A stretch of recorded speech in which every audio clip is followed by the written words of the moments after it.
spending together. Then find equilibrium income, group all the income together, and then write it as I and with Y.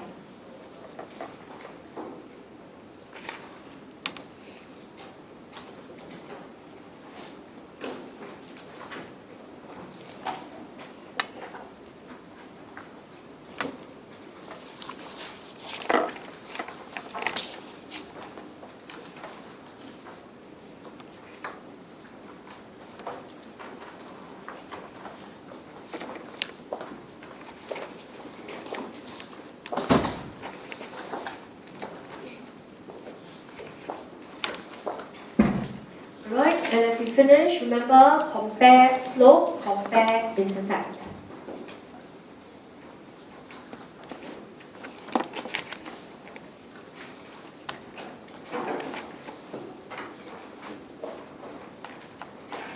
And if you have even finished, you can turn to page 14 and do case C.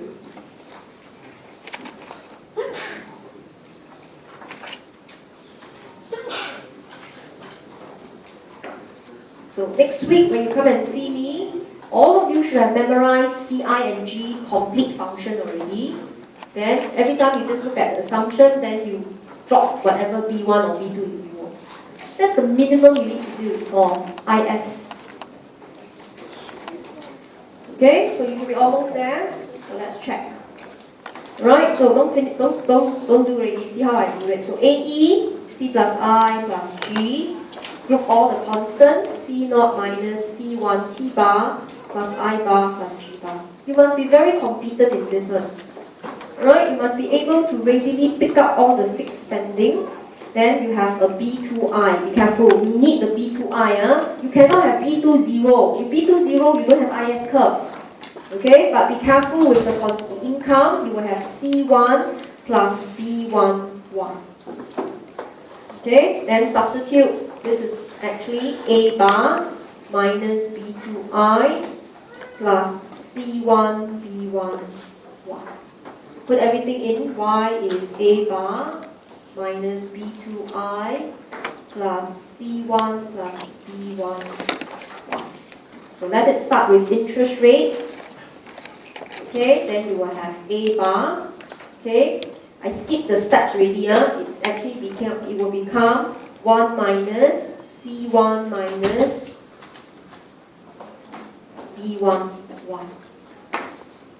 Okay, I already skipped the steps. Okay, and I will get I equals to A bar over B2 minus 1 minus C1 minus B1 over B2 1. Okay, now I want students to write this way. I don't think students should do this. If your answer was A bar over B2 plus, right, C1 plus B1 minus 1 over B2y. Now, if you do this, right, your IS become upward sloping, which is wrong. Because LM is outward sloping. You want IS to be downward sloping, then they can interact. If you have two lines upward sloping, what do you want to say? Nothing much. So it's intentional, right? That you want to write interest rate and income inversely related. So don't do this. Mathematically, this is correct. But conceptually, it's unsound. So don't do it for the sake of maths. Do it for the sake of concept. In the economy, if interest rate will change, it will affect income negatively. Because investment will drop, income will drop. Okay, so to sum up, the slope now is 1 minus C1 minus B1 over B2. So this slope is smaller than 1 minus C1 over B2. Alright, so in this case, you could see the IS curve when you have a B1 is actually flatter. The vertical intercept is A bar over B2, no change.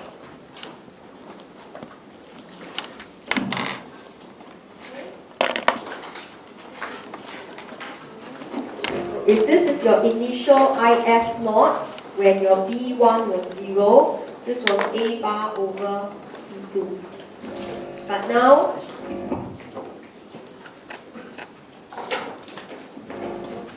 okay, you have IS1. If now your B1 is positive, we know the IS is flatter, okay, but the intercept will change.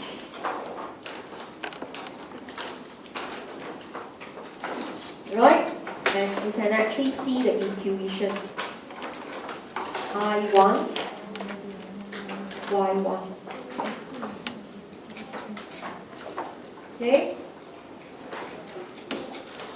So if there is a change in interest rates,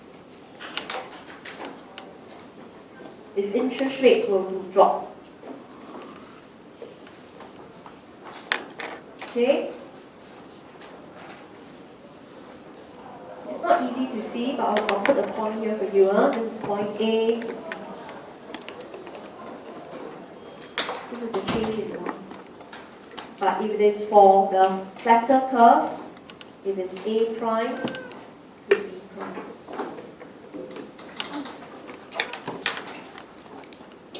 Right? So if you have a flatter IS with the same change in interest rates, okay? The change in income for the flatter IS is larger. Okay, so next week I will teach you how to read the economic intuition.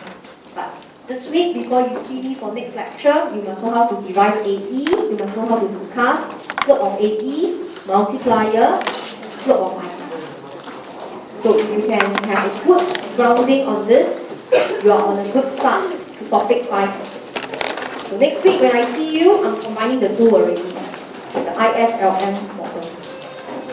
Okay, so anything that you need, just download from my Google Drive, transfer into your answer, and finish off all the exercises. Okay, any questions, stay back. If not, see you in the next lecture. Ya, Pak Abid, esok kita kasih.